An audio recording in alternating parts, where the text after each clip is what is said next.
Acting. Apa? Insya action acting. Sudah. Kayak nurung sabaran. Wes ya, saya Pak Anda belakang lu memori lu kalau di tengah. Oke. Assalamualaikum warahmatullahi wabarakatuh. Waalaikumsalam warahmatullahi wabarakatuh. Terima kasih Bapak Ibu yang berkenan hari ini untuk mengikuti kegiatan kami selaku guru penggerak untuk kegiatan aksi nyata modul 1.4 terkait dengan disiplin positif, di mana ini salah satu hal yang memang harus menjadi tugas kami sebagai guru penggerak untuk mendiseminasikan terkait dengan budaya positif ini kepada Bapak Ibu yang ada di sekolah kami. Baik, aksi nyata ini merupakan salah satu rangkaian tugas di mana dengan mengambil tema disiplin positif. Kalau memang beberapa waktu yang lalu itu beberapa Bapak Ibu Bapak Ibu guru itu sudah kita ajak untuk membahas terkait visi dan juga prakarsa perubahan dari sekolah kita. Maka untuk yang saat ini kita akan membahas terkait dengan budaya positif. Oke. Pokok bahasan yang akan dibahas di dalam aksi nyata ini diantaranya terkait dengan disiplin positif, kemudian teori motivasi, hukuman dan juga konsekuensi, dan juga penghargaan tentunya. Kemudian ada keyakinan kelas, kemudian 5 kebutuhan dasar manusia dan juga restitusi. Jadi kelima ini nantinya akan kita bahas bersama-sama, akan kita diskusikan bersama-sama kurang lebih dengan waktu 40 menit sampai dengan 40 menit ke depan. Dan harapannya dari setelah membahas ini nanti kita semua mempunyai bekal. Bukan hanya ini sebagai menggugurkan tugas kita sebagai guru penggerak, tapi harapannya nanti muncullah praktek baik dari Bapak Ibu guru semua. Oke. Terus yang pertama yang mungkin akan kita bahas ya ini terkait dengan disiplin positif. Sebelumnya kalau ya itu tipu ya.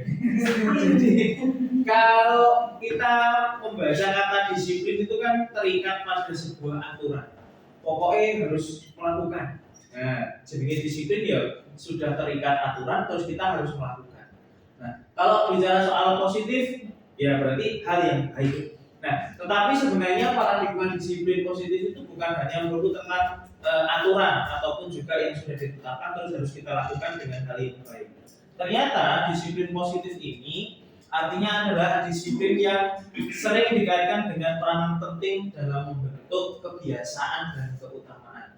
Kalau kita di lembaga pendidikan itu tentunya kan kita mengajarkan kebiasaan untuk anak-anak itu mulai dari pagi sampai dia pulang pun juga harapannya dibawa saat mereka pulang ke rumah.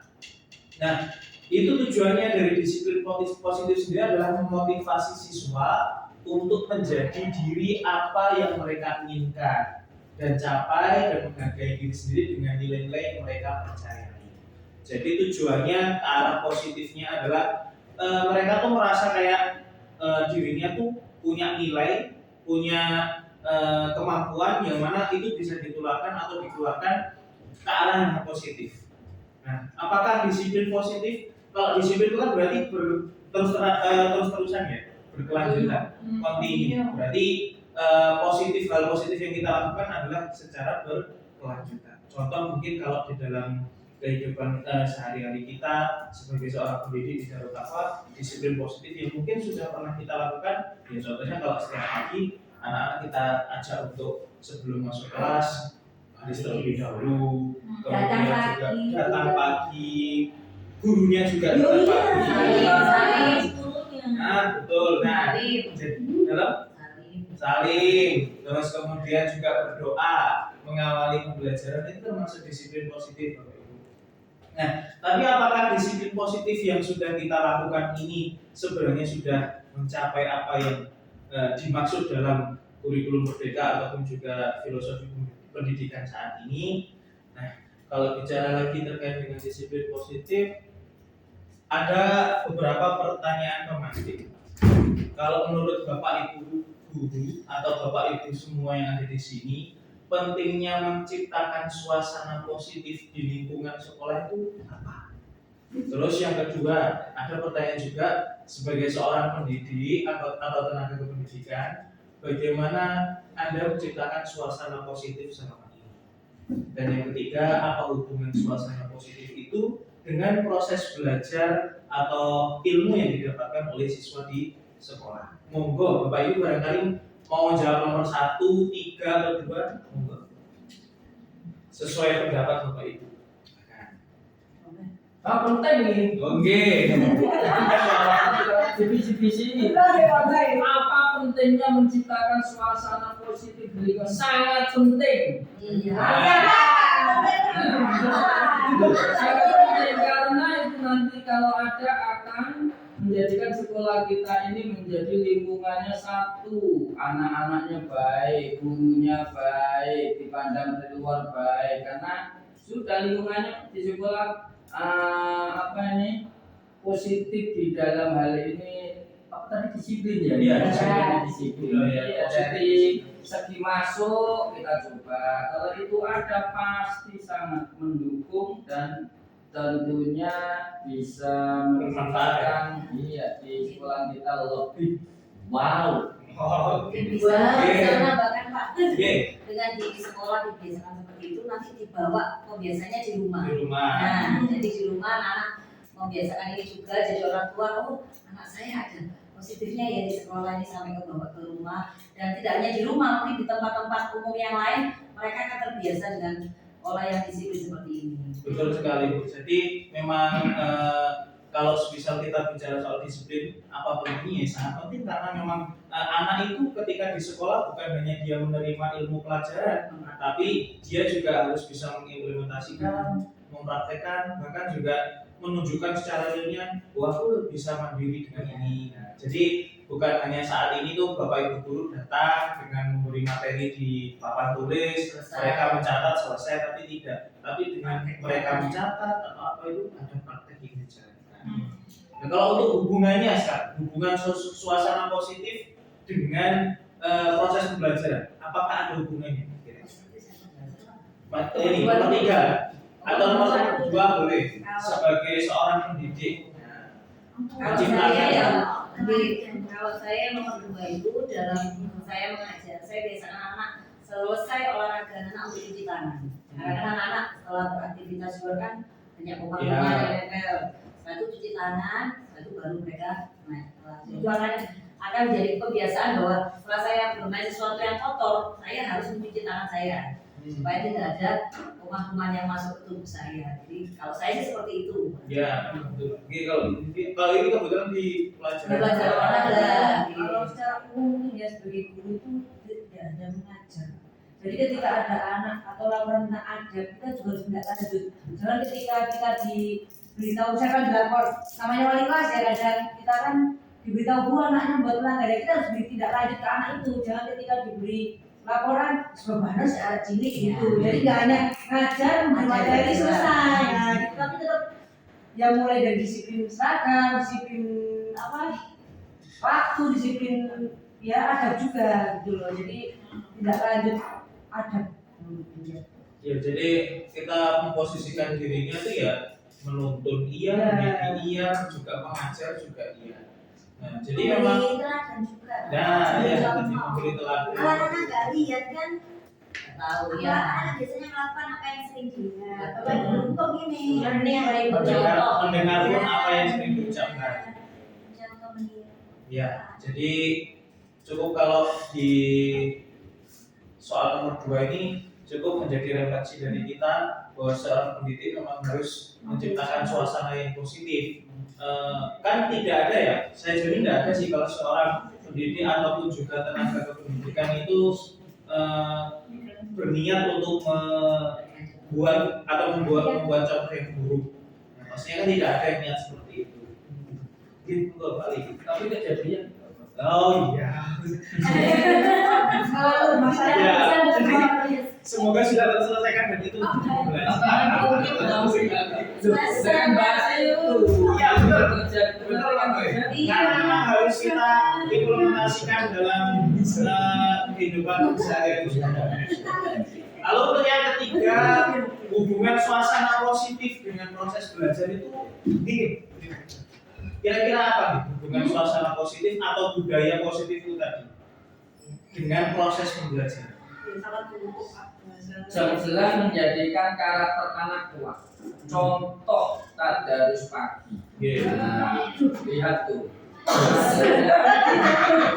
Akhirnya dia yang sebelumnya males-malesan bisa. Sebelumnya kadang jam 7:05, sekarang bisa dihitung walaupun ada 1-2. Di masjid itu juga positif dalam BBS itu pengaruhnya. Saya jam 7:10 itu anak kasih tahu nanti masuk harus berdiri. Itu sekarang sudah masuk langsung.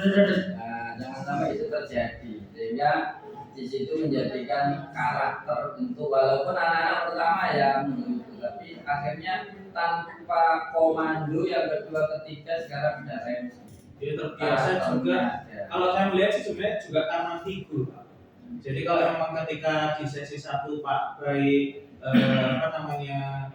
mendampingi ketika imam, kemudian sesi berikutnya siapa, itu semua memberikan figur masing-masing. Jadi ketika Pak B anak-anak diarahkan seperti itu, ketika Bapak Ibu guru sama sebenarnya tujuannya yaitu tadi akhirnya ketika mereka melihat seorang figur, makanya mereka melakukan budaya positif itu tadi. Baik, terima kasih Bapak Ibu untuk pertanyaan pemantik ini membuka bahwa disiplin positif itu memang penting dan sangat berhubungan dengan proses pembelajaran kita di kelas terutama.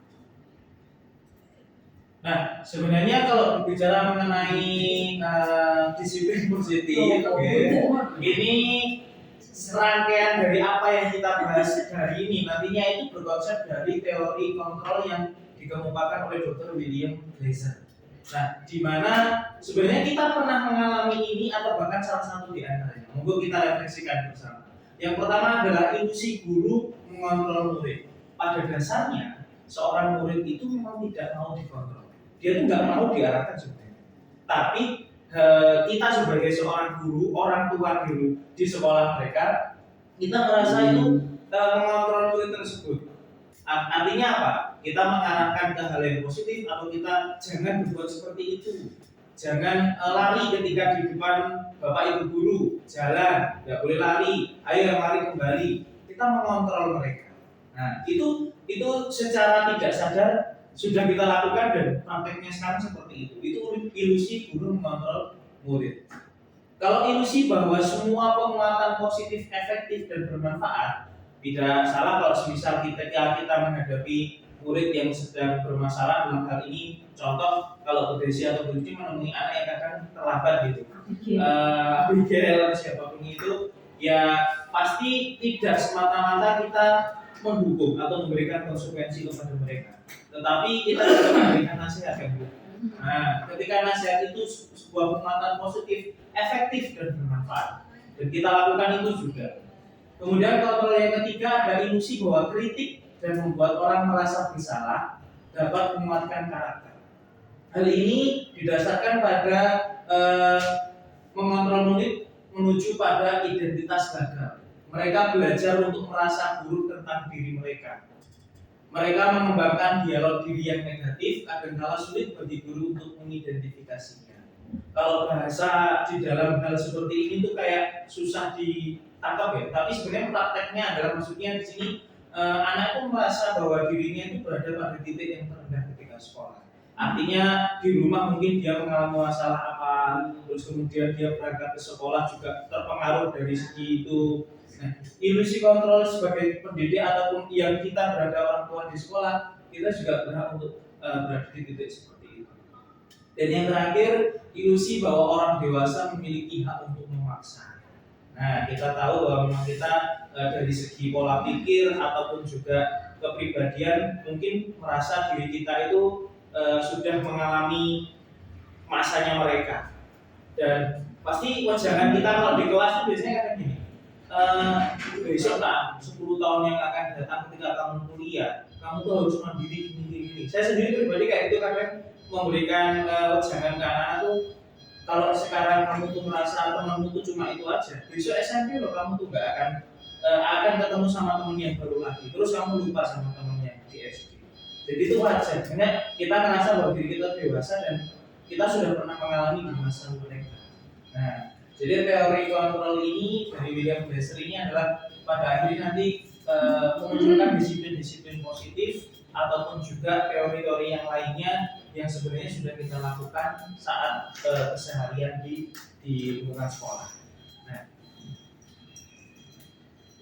Nah, tujuan dari setiap disiplin positif sendiri itu adalah menanamkan motivasi pada murid-murid kita untuk menjadi orang yang mereka inginkan dan menghargai apa yang sebenarnya dia punya. Nah, ketika mereka sudah memunculkan rasa motivasi ingin menjadi lebih baik lagi, maka akan ada yang namanya motivasi intrinsik, motivasi yang muncul dari dalam diri mereka. Ketika sekarang kan pembelajaran itu berpusat pada siswa, kita tuh bukan boleh ya dalam artian itu kita ya membimbing mereka, menuntut mereka. Kalau sambil makan minum oh gitu. Habis. Jadi motivasi intrinsik itu maksudnya motivasi diri kalau dia merasa dihargai di sekolah, dipedulikan, terus diperhatikan sama bapak ibu gurunya. Terus akhirnya mereka juga muncul rasa nilai-nilai kebajikan atau universal. Nilai-nilai kebajikan itu sebenarnya kalau kita mudahnya itu adalah nilai-nilai karakter positif. Kalau sekarang terkenal dengan profil pelajar Pancasila. Kalau dulu terkenal juga dengan dulu namanya kayak penguatan pendidikan karakter (PPK). Sebenarnya berganti nama, tapi isi muatannya kurang lebih hampir sama. Nah, jadi ketika mereka sudah diperhatikan, mereka sudah diberikan role model, contoh, mereka tuh nilai-nilai kebajikan universalnya akan muncul dengan sendirinya. Nilai tanggung jawab, nilai cinta tanah air, kemudian kemandirian dan sebagainya. Nah, saya mengutip beberapa nilai kebajikan yang bisa muncul. Contohnya kalau sekarang yang sedang digaungkan kan profil pelajar Pancasila, ada beriman, bertakwa kepada Tuhan Yang Maha Esa, mandiri, bernalar kritis, kebinekaan global, gotong royong dan juga kreatif. Kemudian ada juga yang IPO seperti ini, kurang lebih sebenarnya isinya kan sama, hanya saja mungkin mereka menjabarkan dengan penjabaran yang lebih luas. Nah, apakah semua nilai ini nantinya akan harus diperoleh oleh anak-anak? Tentu masing-masing setiap anak kan punya kemampuan ataupun juga punya batasan masing-masing. Ada yang unggul dengan kemandiriannya, ada yang unggul dengan toleransinya atau rasa hormat kepada orang yang lebih tua. Jadi bukan berarti mutlak untuk semua harus kita capai seperti itu. Nah, terkait dengan disiplin positif, mungkin Bapak Ibu ada yang mau ditanyakan sebelum kita masuk ke selanjutnya. Jadi sebenarnya disiplin positif ini nanti berhubungan dengan materi-materi berikutnya sampai nanti yang terakhir, bagaimana sih cara kita menciptakan disiplin positif dengan metode segitiga restitusi, atau kalau kita istilahnya restitusi itu kan menyuplai ulang ya. Restitusi itu kayak apa ya? Ibaratnya bahasa medisnya itu kan kayak memberikan asupan ulang, suntikan ulang kayak gitu. Nah, jadi muaranya memang di situ. Oke. Nah, ini yang sekarang yang pembahasan setelah adanya disiplin positif, yaitu diawali juga dengan teori motivasi, hukuman, penghargaan serta restitusi. Bapak Ibu pernah melakukan motivasi kepada murid-muridnya atau anak didiknya? Nah, salah satu contohnya, motivasi yang seperti apa? Ucapan bisa. Dalam Ucapan motivasi ucapan bisa. Kadang pakai reward juga. Reward berupa penghargaan. Terus kemudian hukuman, apakah pernah? Oh, tidak pernah sekarang. Kalau yang lambatnya kalau dia untuk hukumannya gimana so, soalnya kadang itu juga yang bersaudara itu Pak yang sering itu. Jadi kadang itu adiknya sudah ini, kakaknya yang bikin terlatih lagi. Jadi saya nggak salah bu, adik yang ini. Adiknya kan. Apakah ketika kita menghukum sempat ada muncul perasaan ada ini dihukum ini terus jenuh, susah terus menganggap enteng gitu nggak sih?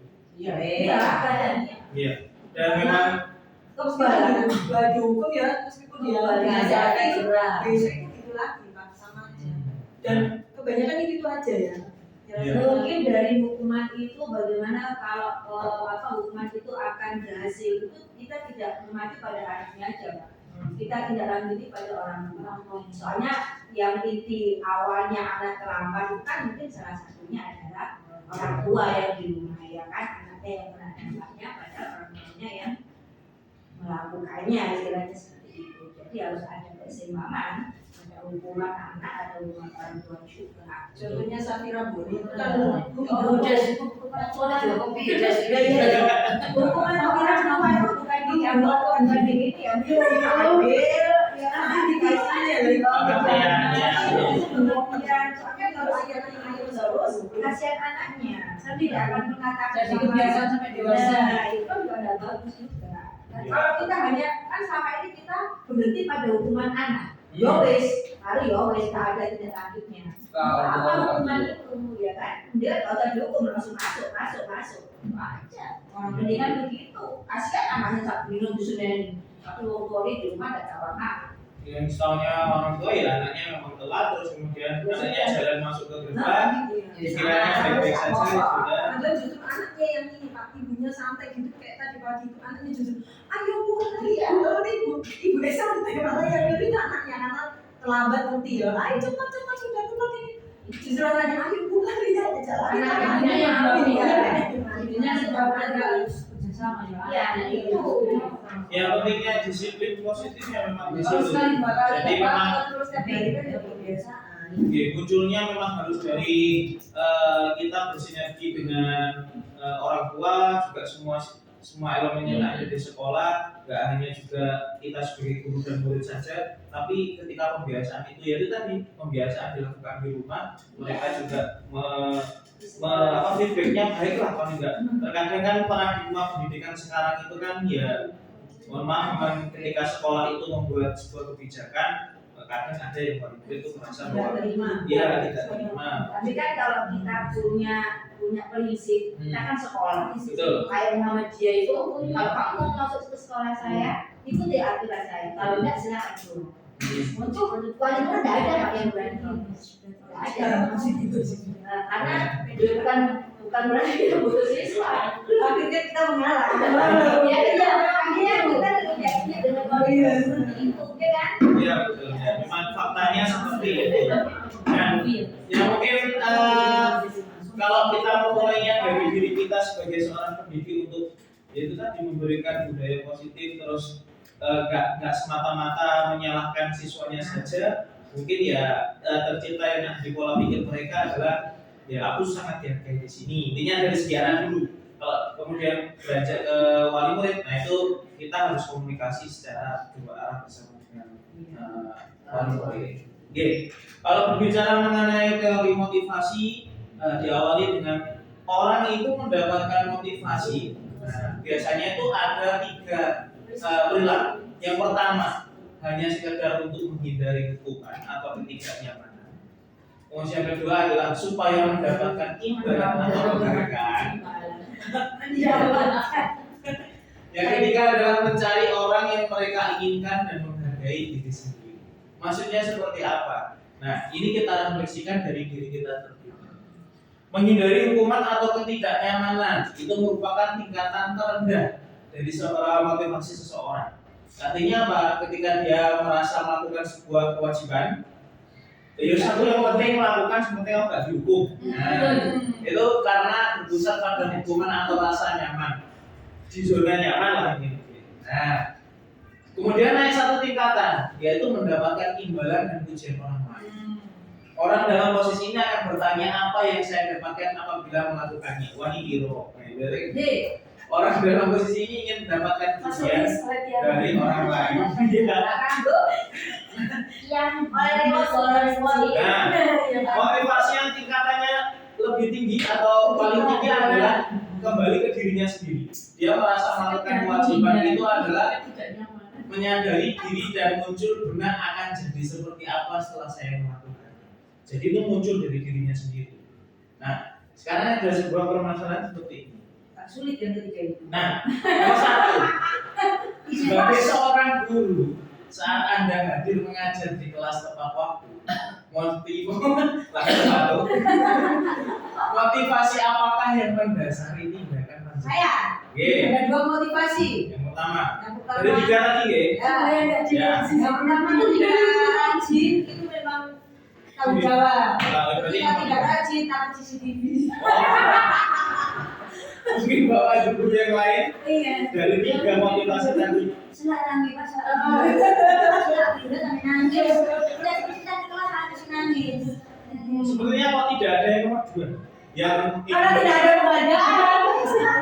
Jadi antara 1 dan 3 lagi lalu naga. dibagi lagi ya. Kelasnya berarti antara 1 dan 3. Oke, jadi antara Anda atau sekalian malah Kelasnya masih Saya kosong. perasaan berangkat dari yang Ketiga ya? Ketika Karena Jadi kesadaran kan diri ketika kita rajin kan, tanggung jawab ketika CCTV udah. Apa sih Ci? CCTV Iya. Jadi memang ya beda-beda sih ya motivasi setiap orang. Tapi kalau realnya kita di sini mayoritas memang di poin yang pertama karena memang tanggung jawab. Terus kemudian yang kedua ya supaya tidak ditegur oleh atasan. Terlebih juga teguran itu terkadang juga bukan hanya sifatnya ya memposisikan teguran itu kan kadang ada etikanya dalam artian ketika ditegur ya harusnya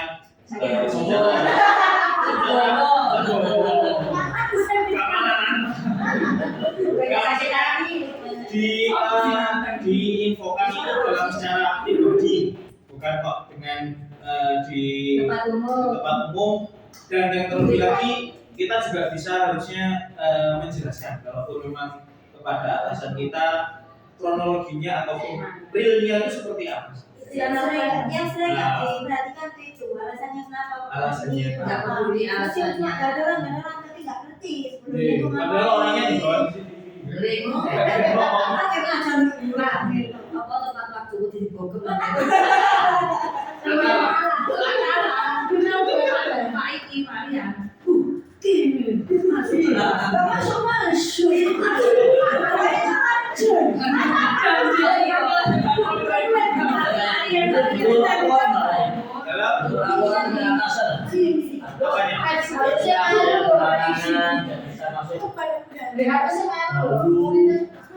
ya memang kalau untuk ini kan kembali memang kembali ke pribadi masing-masing sih Pak Ali. Jadi dalam artian kalau kita mungkin ada tugas di luar dalam artian seperti halnya yang mendadak mungkin ada tugas lain ya kita memang patut terus menginfokan. Iya Pak. biasanya kan Terutama di tidak tahu. lari-lari sih kamu siraman nggak karuan di situ kan. Oh, jadi kayak pula di bawah. Oh,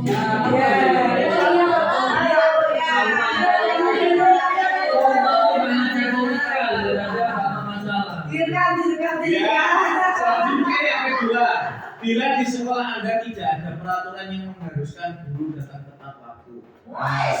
Dan tidak ada surat teguran bagi guru yang datang terlambat. Iya ya. Dan tidak ada atasan yang memuji Anda. Jadi ini Nggak ada surat ya, Pak. Nggak ada peraturannya berarti. Tidak ada surat teguran. Tidak ada.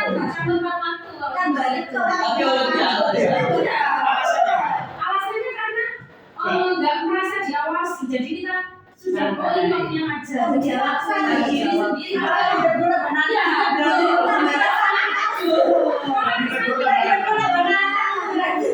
Karena saat ditegur itu agak tanya kenapa. Yang alasan apapun gitu. banyak sih karena apa ini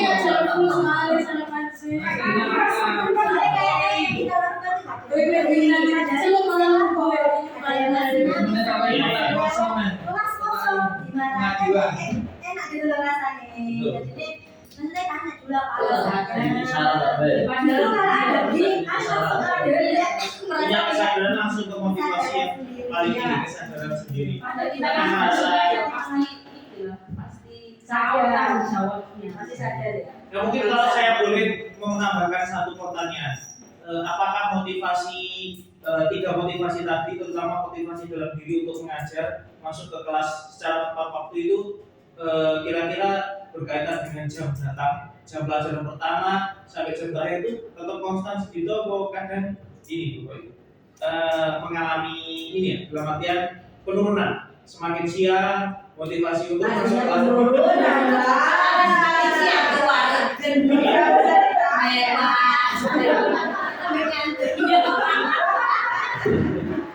iya. Jadi lebih ke itu, banyak sedikitnya jam belajar juga itu sangat berpengaruh. Iya. Kalau full ya, biasanya kayak terus mungkin jam pagi dia full, terus mungkin waktu terus Iya. ada yang gurunya tuh, gurunya ya masih sarapan di jam seperti itu kan mungkin juga ada alasannya karena setelah ini full mengajar. Memang terkadang paradigmanya tidak sampai ke apa ya, kita tidak sampai bisa menjelaskan hal itu. Ini problemnya di tempat kita ya, yang Berarti apa Pak isu menjembatani juga Menjembatani. problem ini serangkan. ya Bapak kerja kasih kota. Pemasaran. Kota pengaduan. Pilihan dua. Penuh bisa dibaca tulisan Masih pahit, manis itu sok terima. Tapi suratnya kasih dibaca ya. kono jawaban Ya, Anda itu berani menantang dan menghina orang lain, merendahkan orang lain. Kalau memang ingin terbuka. ya kembali lagi mungkin saya simpulkan bahwa motivasi Bapak Ibu guru selama mendidik ataupun sampai sejauh ini sudah pada tahap di mana memang tanggung jawab pada diri sendiri untuk melakukan mengajar itu tadi, dan bukan karena ada ribut ya, bukan karena ada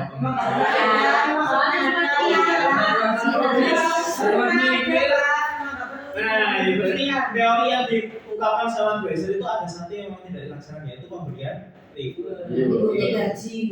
Waduh, begini.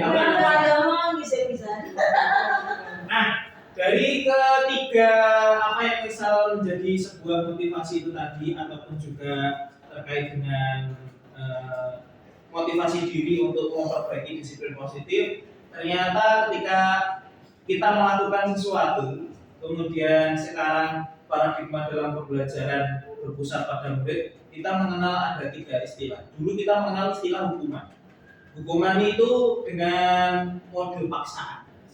Sedangkan kalau konsekuensi dan juga restitusi. Nah, sekarang gaungnya memang ke arah restitusi. Kenapa kok restitusi?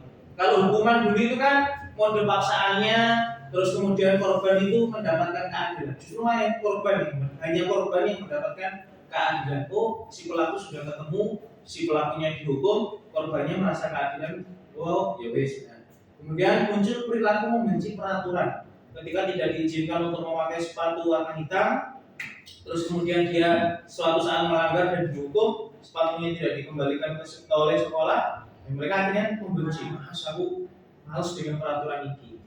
Kemudian konsep menyembunyikan kesalahan bisa saja muncul, artinya dia secara diam-diam melakukan kesalahan atau melanggar peraturan itu asalkan tidak diketahui, dan hukuman ini dibuat oleh atau disepakati oleh orang dewasa itu tadi dalam tata tertib. Nah, sedangkan satu tingkatan di atas hukuman, di mana itu disebut dengan konsekuensi, yaitu stimulus dan respon. Artinya ada sebuah saran, kemudian si pelaku dan juga korban itu juga mengiyakan atau menidakkan. Jadi ada saran yang diberikan oleh guru, kemudian baru si korban atau pelaku itu merespon. Terus korban bisa diabaikan. Diabaikan di sini itu artinya adalah korban itu bukan semata-mata yang salah. Korban itu bukan semata-mata yang selalu harus dibela, tapi dia harus didudukkan sama rata. Atau dalam istilah hukum kan praduga tak salah. Jadi semua bisa dibicarakan terlebih dahulu. Kemudian murid atau anak menghormati akan aturan. dan dibuat oleh guru bersama dengan siswa tersebut. Itu konsekuensi. Terus yang paling tinggi saat ini yaitu restitusi, di mana itu ada teori kontrol. Teori kontrol tadi yang di awal ada yang namanya ilusi terkait dengan kita bisa mempengaruhi atau budaya positif, atau bahkan kita juga bisa membimbing mereka. Nah, korban itu mendapatkan ganti. Dalam artian ganti itu apa? Ketika sebuah kasus misalnya anak tersebut diambil pensilnya, ketika kita sudah dudukkan bersama, kemudian pelakunya itu mengakui kesalahannya dan dia menemukan sendiri kira-kira apa yang seharusnya dia lakukan. Nah, maksud dari pembelajaran saat ini seperti itu.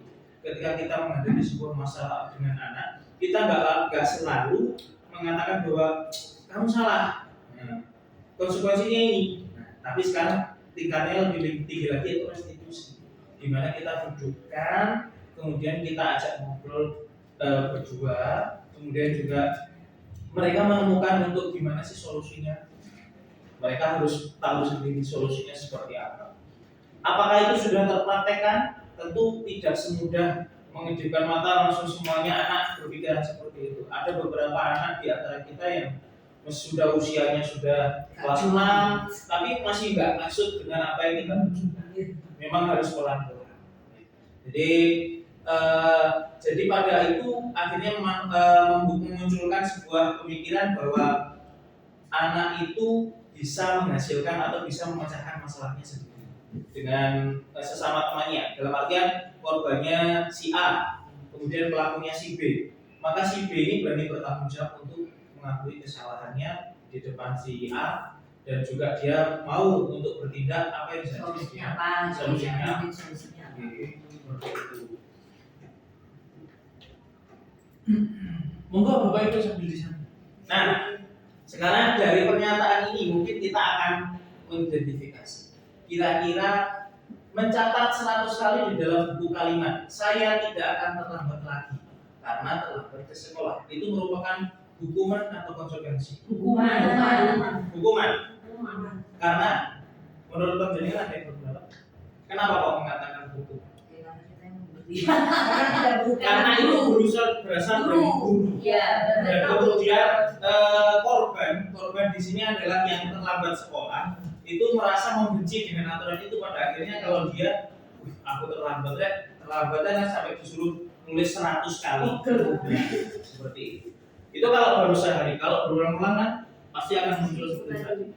Kali ini lari menilai lapangan basket 2 kali karena terlambat hadir di sekolah. Hukuman juga gitu, karena juga yang dirugikan adalah korban. Kalau ini membersihkan coretan yang dibuatnya di meja tulis. Konsekuensi. Jadi dengan bahasa ataupun juga dengan kalimat yang memang lebih, dimana kita kan nggak mematok membersihkannya harus dengan apa, harus sampai bersih atau apa, tapi dengan kalimat seperti ini. Misalnya kamu berbuat, kamu yang bertanggung jawab. Menggantikan kertas tugas teman yang telah dicoret-coret. Berjemur di lapangan basket pukul 12 siang karena ngobrol dengan teman. Baik, sudah bisa dibedakan. Ya, kita kan juga flashback Bapak Ibu terkait dengan dulu ketika kita sekolah itu sering bahkan dihukum di depan yang bendera hormat atau mungkin keliling WC. Aku halaman. Ini harus ngomong ini di ngomong itu apa? Lalu halaman. Nah, harus ngomong mungkin dengan para sekarang kan nggak boleh. Jadi kalau misalnya ketemu sama anak yang seperti itu ya didatangi dulu. Kenapa sih? Nah, jadi dipelan-pelan. Meskipun dalam hati kita bergetar, tapi aku sih kok ini lah.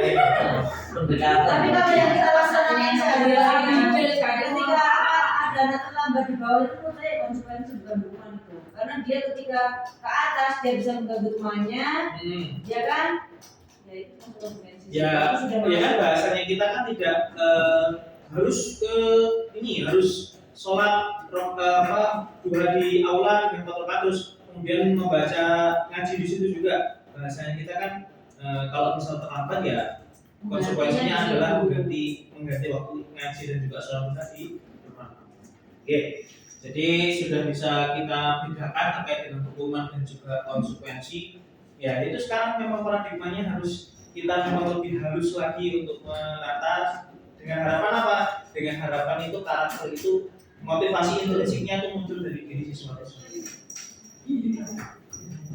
Nah, kehilangan 10 menit jam istirahat untuk mengerjakan tugas karena terlambat datang. Nah, jadi ketika sudah sekarang masuk ke keyakinan kelas, keyakinan kelas ini cepat kok. Ini sudah kurang lebih sudah setengah jam berjalan lebih. Nah, jadi keyakinan kelas ini sama dengan halnya kesepakatan kelas. Nah, kesepakatan kelas itu seperti apa? Kesepakatan kelas itu kalau dulu kita mengingat kita begitu masuk kelas ada guru itu sudah menuliskan tata tertib kelas dan ditempelkan tanpa melibatkan murid sama sekali. Nah, untuk sekarang keyakinan kelas itu afdolnya atau baiknya memang kita melibatkan siswa. Apa yang sebenarnya mereka inginkan itu bisa kita munculkan dalam kesepakatan kelas tersebut. Karena kalau cuma sepihak mereka merasa itu kan bagi jenengan, jadi saya nggak suka gitu ya. Yang muncul pada akhirnya adalah sebuah hukuman tadi kan. Nah, dia merasa membenci dengan aturan tersebut. Tujuannya memang benar, di mana menunjukkan sikap dan rasa bahwa siswa itu dapat memahami dan mengerti arti sesungguhnya dari aturan-aturan yang disepakati bersama di kelas. Jadi bukan hanya sebuah kalimat, kemudian mereka menghindari ataupun melaksanakannya, tapi mereka juga meyakini itu hasil buah pikiran mereka bersama-sama disepakati dan dilaksanakan bersama. Nah, apakah Bapak Ibu sudah melaksanakan kesepakatan kelas? Di kelas? Saya tidak punya kelas jadi. Kesepakatan kelas itu Iya. kesepakatan kelas itu kan nggak hanya menurut tentang kelas, tapi ketika contohnya kalau besi di perpustakaan ada kesepakatan yang memang harus disepakati ketika di perpustakaan. Tidak boleh makan minum gurunya tidak boleh tidur di perpustakaan.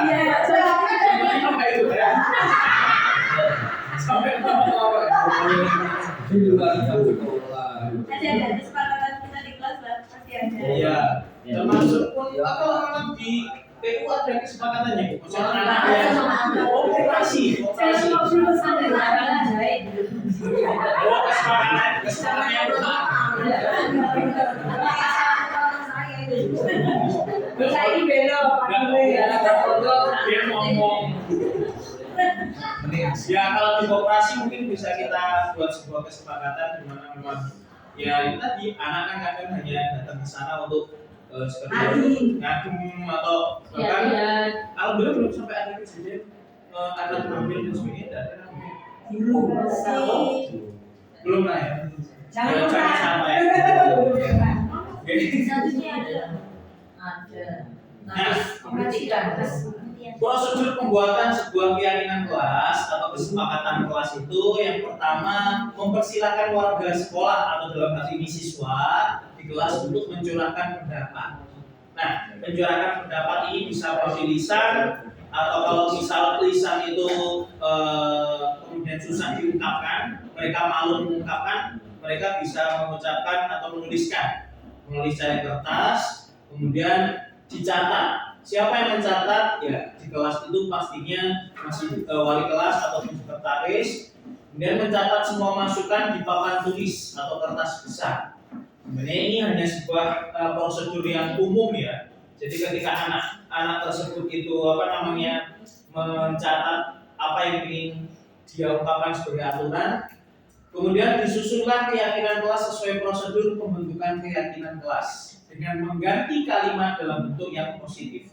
Kenapa kok kalimatnya harus diganti dengan hal positif? Supaya menghindari kata di mana anak itu seolah-olah dia dikekang dengan aturan atau konsekuensi tersebut. Contoh kalimat negatif, jangan berlarian di kelas. Kata jangan itu kan seolah memang mengerucutkan anak itu kayak dikumpul lah. Jangan ya Dik. Jangan ya Dek ya. Maka bisa diganti dengan berjalanlah saat berada di kelas. Ya Dik, boleh. Dengan kalimat positif. Contoh, jangan berbicara saat Bapak Ibu guru menerangkan. Tambah orang. Nah, perhatikanlah saat Bapak Ibu guru menerangkan. Atau kemudian jangan meminjam barang milik temannya. Berarti bisa kita ganti dengan Pakai barangmu sendiri. Ah, Gunakan produk Indonesia.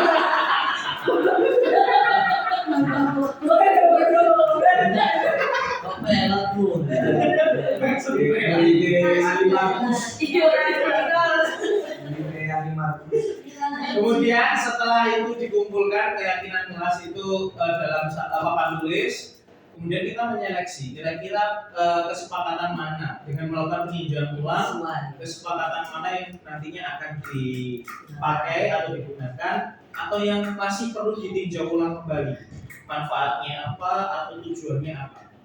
Kemudian yang kelima, menyepakati bersama dan meletakkan kesepakatan kelas tersebut di kelas. Tentu berarti kalau diletakkan di kelas itu harus dihormati oleh setiap anggota kelas tersebut. Seperti itu. Kemarin saya sudah melakukan kegiatan kesepakatan kelas.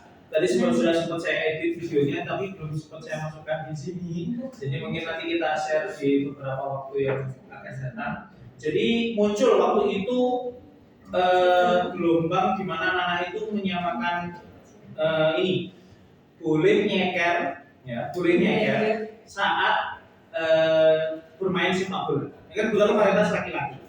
Nah, kemudian kemarin di tinjauan ulang itu saya kembalikan kepada anak-anak. Kesepakatan ini adalah kesepakatan kelas yang memang ada di lingkungan kelas. Kalau kalian membahas terkait dengan menyeker saat bermain bola di lapangan atau jam olahraga, nah itu sudah menjadi kesepakatan saat bersama dengan guru olahraga. Nah, akhirnya mereka semua satu suara, oh iya ya Pak, ya nanti bikin kesepakatan saat bersama dengan guru olahraga.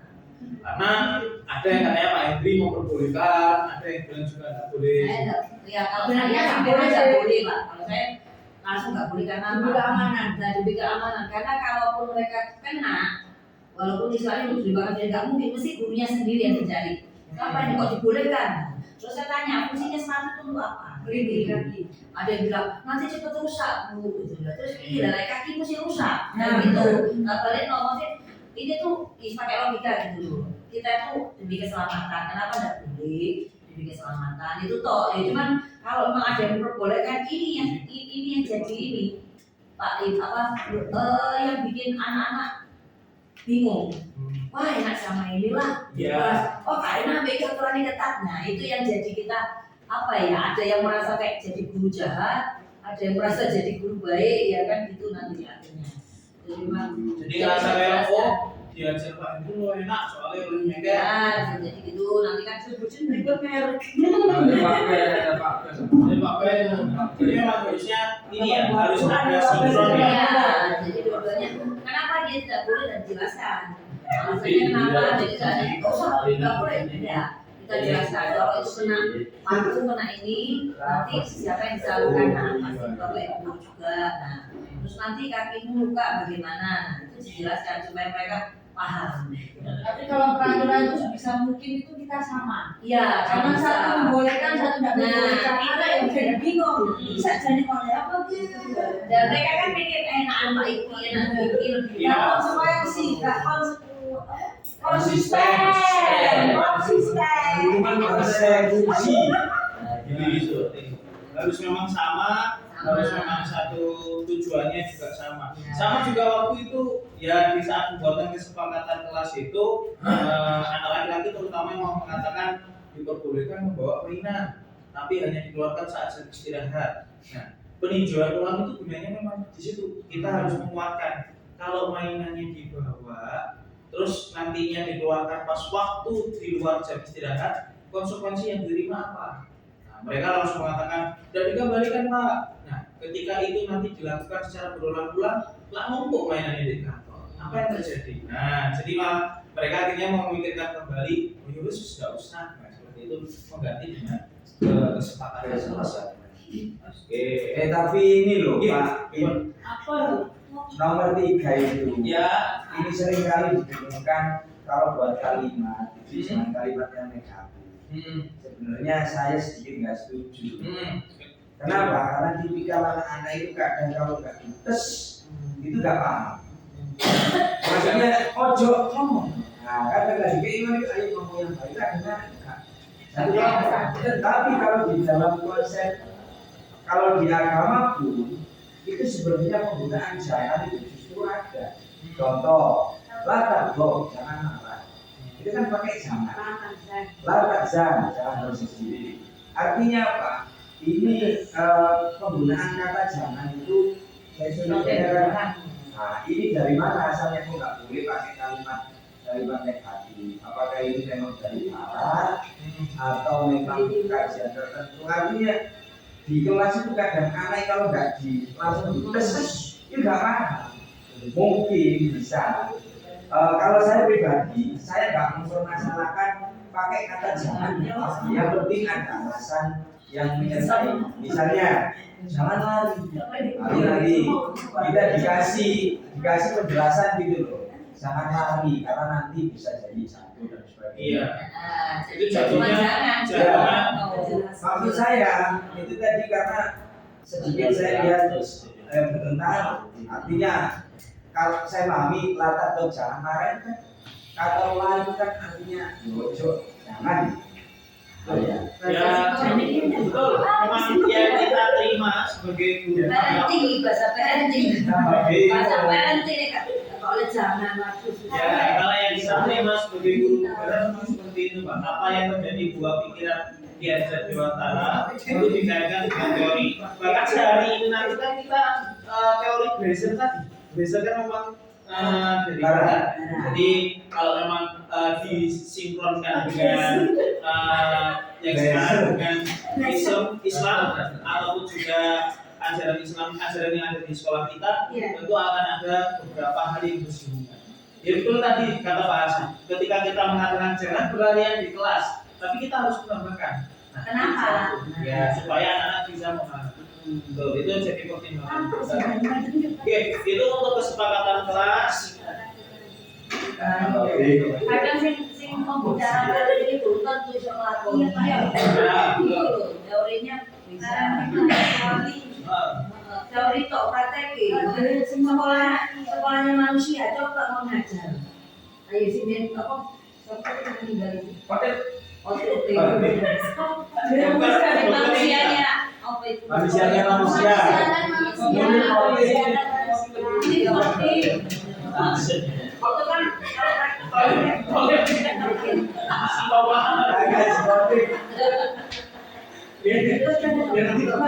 Nah, setelah kita membuat sebuah kesepakatan kelas, sebenarnya ini justru harusnya di awal. Tapi ternyata ketika di modul itu kita mendapatkan ini di 2.4, ya, terkait dengan 5 kebutuhan dasar manusia. Nah, ini langsung kalau ini masih sama Bu, yang dipakai 5 kebutuhan dasarnya apa? Ini base. Jadi masih Seman.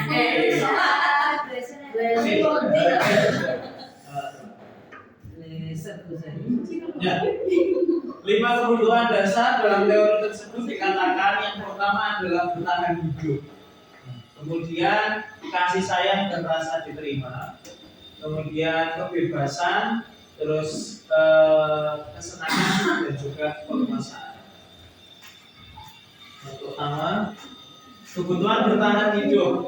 Kebutuhan bertahan hidup atau survival adalah kebutuhan yang bersifat fisiologis untuk bertahan hidup, misalnya kesehatan, rumah dan makanan. Kalau orang Jawa bilang kan sandang pangan papan. Kebutuhan biologis seperti bagian dari proses reproduksi terhadap kebutuhan untuk bertahan hidup.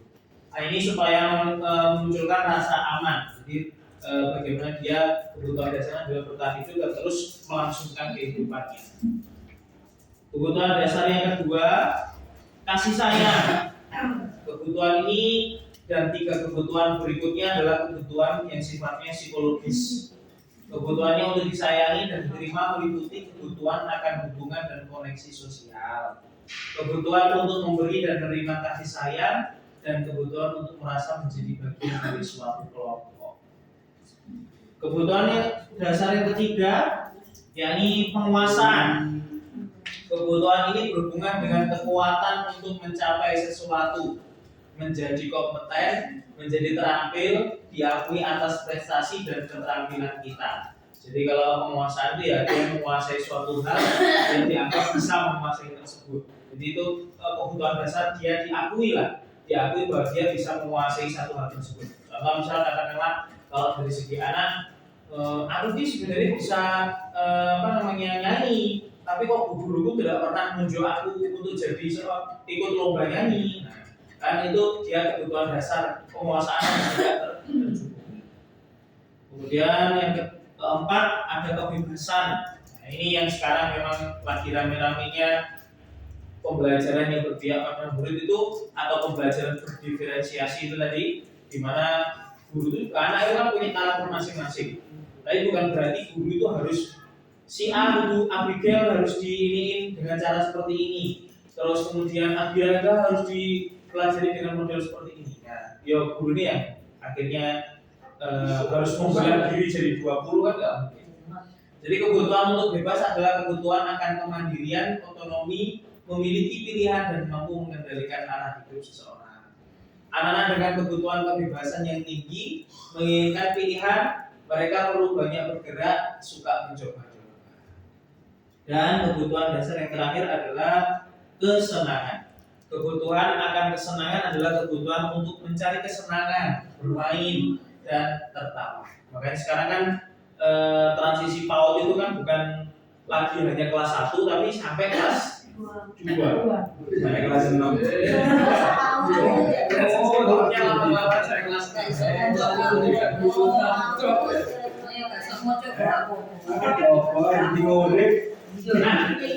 Ada sebuah studi kasus seperti ini. Ibu Ambar, guru wali kelas 2A di SD Pelita Hati, sedang bingung menghadapi ulah salah satu murid di kelasnya, Doni. Beberapa anak di kelas 2A telah datang padanya dan mengeluhkan Doni yang seringkali meminta kepada makan siang mereka dengan paksa. Jika Anda menghadapi situasi seperti itu, Ambar, apa yang akan Anda lakukan?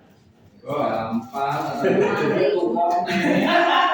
Memanggil Doni, menanyakan kenapa dia melakukan hal seperti itu. Terkadang bisa jadi dari rumah atau mungkin dia tidak diberi uang saku atau uang sakunya terlalu sedikit, nah sehingga dia melakukan hal itu, atau bisa jadi karena dia tidak diperhatikan di rumah. Jadi kan kasus-kasus seperti itu harus kita lihat. Nah kalau semisal jawaban Doni ketika ditanya seperti itu, Bu, ya soalnya mama itu udah masakin aku, Bu, di rumah. Nah, kira-kira kebutuhan dasar apa yang tidak dipenuhi? Tidak terpenuhi. Kasih sayang. Gak dimasaki. Kasih sayang. Nah, terus kalau semisal dia itu, aku soalnya seneng, Bu, kalau semisal minta temanku, jadi temanku tuh ada yang memperhatikan aku. Itu jadi ingin diterima. Jadi kebutuhan 5 kebutuhan dasar itu ternyata memang ada ditemui di anak-anak kita. Bahkan ada yang merasa anak itu sengaja untuk membuat gurunya cari perhatian supaya gurunya itu dalam artian dia mungkin di luar atau dengan teman-temannya jarang diperhatikan, dia merasa diperhatikannya hanya dengan gurunya. Semakin dihukum semakin senang. Karena kurang perhatian tadi.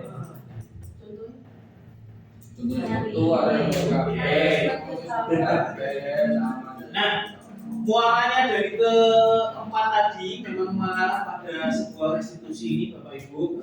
Restitusi dan segitiga restitusi. Restitusi seperti yang sudah kita lihat tadi adalah di mana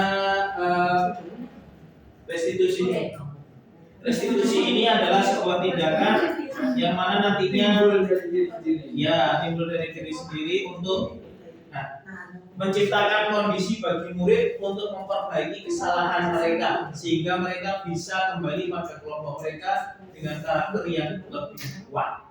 Dalam artian restitusi itu nanti muncul dari diri murid itu sendiri, kemudian mereka bisa mengembalikan dirinya dalam kondisi yang baik sesuai dengan kemampuan yang mereka miliki. Ciri-ciri restitusi bukan untuk menebus kesalahan, melainkan belajar dari kesalahan. restitusi untuk memperbaiki hubungan, restitusi adalah tawaran bukan paksaan, restitusi menuntun untuk ke dalam diri, dan restitusi itu berfokus pada karakter, kemudian juga berfokus pada solusi, bukan hanya menghukumnya saja. Nah,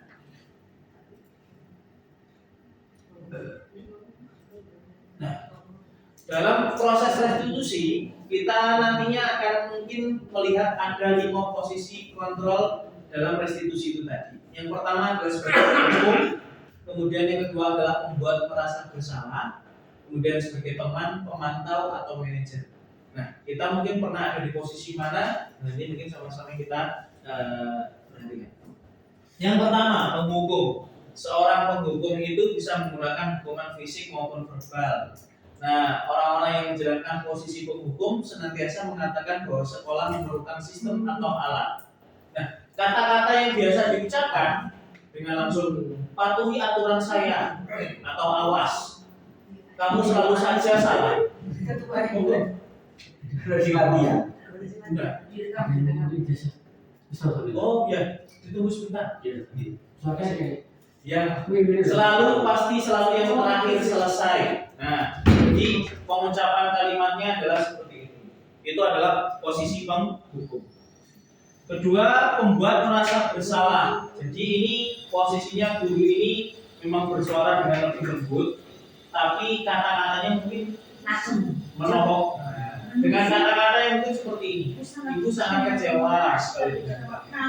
Terus berapa kali Bapak harus menangkap ya? Kamu punya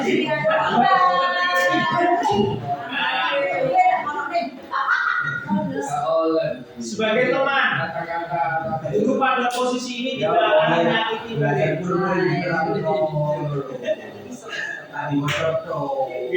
namun akan dibantu upaya mengontrol murid melalui persuasi.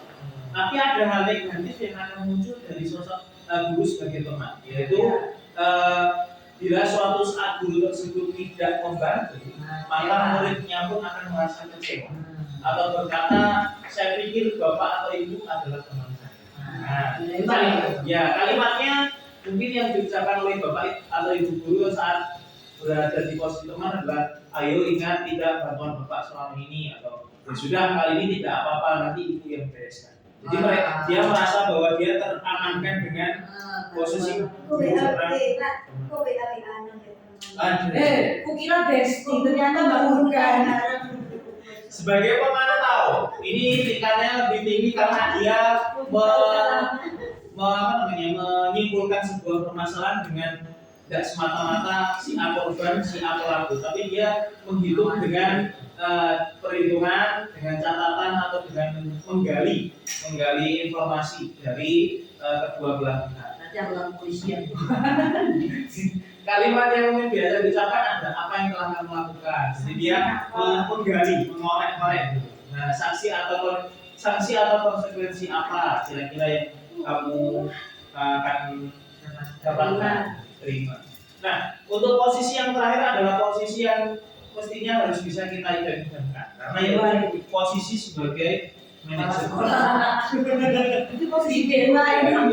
Manajer di sini bukan sebuah pemimpin perusahaan, di mana posisi manajer ini guru bersama dengan murid itu saling berbuat dalam artian sama-sama mencari sebuah solusi atau tanggung jawab. Nah, mendukung murid agar dapat menemukan solusi. Kan tujuannya memang supaya murid itu menemukan solusinya dia sendiri, mengakui kesalahannya apa, konsekuensi yang sudah dilanggar apa, maka dia menemukan solusi. Kata-kata yang bisa diucapkan, jika kamu meyakininya, apa kamu bersedia memperbaikinya? Nah, apa rencana kamu untuk memperbaiki hal ini? Itu adalah posisi manajer. Jika kamu yakin, apa kamu siap? Bapak Ibu, ini sesi terakhir di mana Bu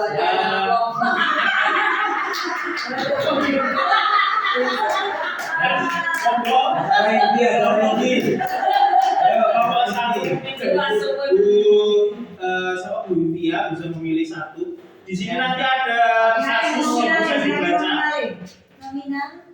Kemudian kelompok 2 Pak Hasan atau Pak Ali, monggo. Silakan dibaca kasus dan nanti diidentifikasi kira-kira masuk pada kontrol yang mana? Apakah sebagai penghubung? Apakah sebagai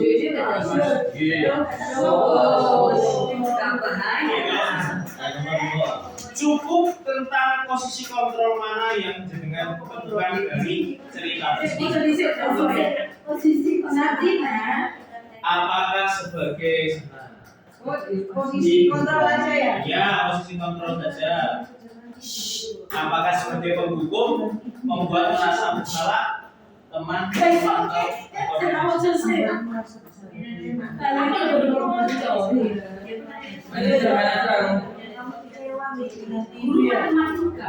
Masih kata balik.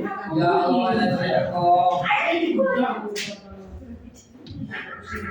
Saya. Sudah. Saya mau undang Siapa jawab? kalau belum siap buat Ayo kita maju.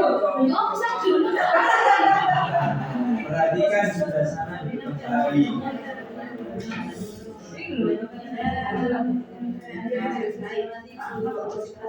Ibu yang ini mau membuat Nggak usah dibaca. masalah. tampilkan Ibu sudah capek mengajarkan kamu. Wes, kamu. next berapa buktinya Kasus 1. Wes itu. kasus 1 Bukan ya. Ibu kecewa sama kamu. Aduh. Kasus 2 ya. Vivi Ibu juga. Iya. Saya ini kalau dari kasus 1 ini menurut kelompok kami dalam guru jadi posisi kontrol Membuat rasa bersalah dengan kata-kata ayolah tugasnya dikerjakan, nanti ibu ditegur oleh kepala sekolah kalau kalian tidak kerjakan tugas, tolong bantu ibu ya. Jadi kayak oh iya ya nanti ibu dimarahi aku sama kelas yang membuat dimarahi ya gitu kan. Jadi merasa juga ya akhirnya merasa bersalah dan akhirnya meminta maaf mari kita tahu deh bukan yang oke makasih Pak. ada 5 Bapak Ibu penghukum membuat merasa bersalah teman pemantau atau manajer pemantau itu dengan catatan manajer yang paling halus di mana dalam artian sangat halus itu artinya dia bisa bisa menemukan solusinya sendiri. Moga kelompok 2 dari Pak Hasan di situ ada Ya, sini. kasus berapa? Ini kasus 3. Kasus 3. Kasus 3 ini sekilas bacaannya ini merasa bersalah. Dari kalimat yang mana Bapak? Dari kalimat kamu tidak kasihan sama ibu ya. Ibu sudah capek-capek mengajarkan kamu. Harus terakhir ya. Oh ya, betul sekali. Ibu sudah capek-capek mengajarkan kamu. Capek. Betul, merasa bersalah. kasus 2 Pak. Kasus 2. Di sini no wali ya. Kasus 2 lagi posisinya sebagai penghukum ya. Penghukum. Dengan buktinya mana Bu? Ya sudah, kamu sudah melanggar peraturan sekolah. Kamu salah. Sudah terlambat, salah pula dan sebagainya. Segera belas sepatu. Kemudian dikuatkan lagi dengan Sabrina sempat meminta maaf dan mohon kepada Pak Lukman agar tetap dapat mengenakan. Tetapi Pak Lukman Tidak mau tahu. itu sebagai Pak. Ya, nomor terakhir diskusi.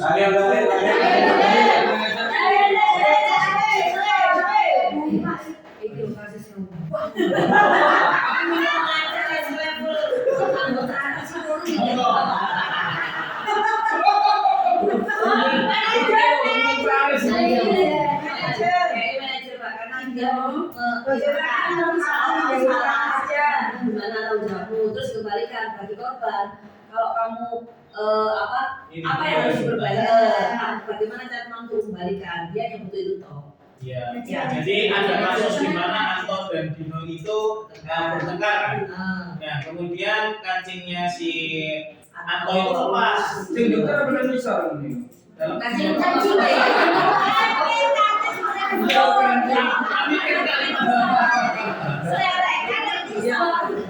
Bapak semua dengan Cina. Kalau sih berurutan. Kemudian Dino ini apa namanya meminta maaf.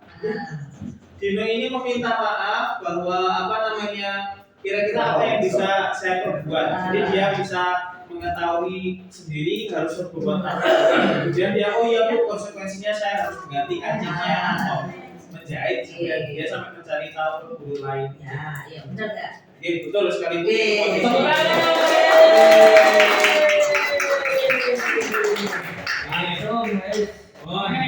Kasus kok ya. Nah, jadi kelima kontrol itu nantinya harapannya adalah bisa dipraktekkan apapun juga kita sudah bisa pada tahap sebagai seorang manajer seperti itu ya Bapak Ibu.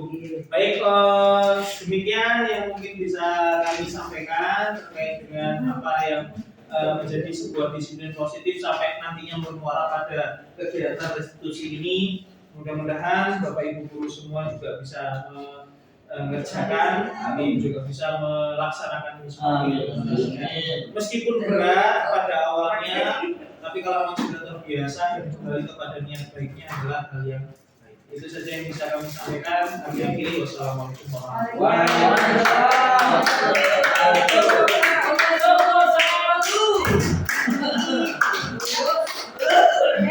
Wis,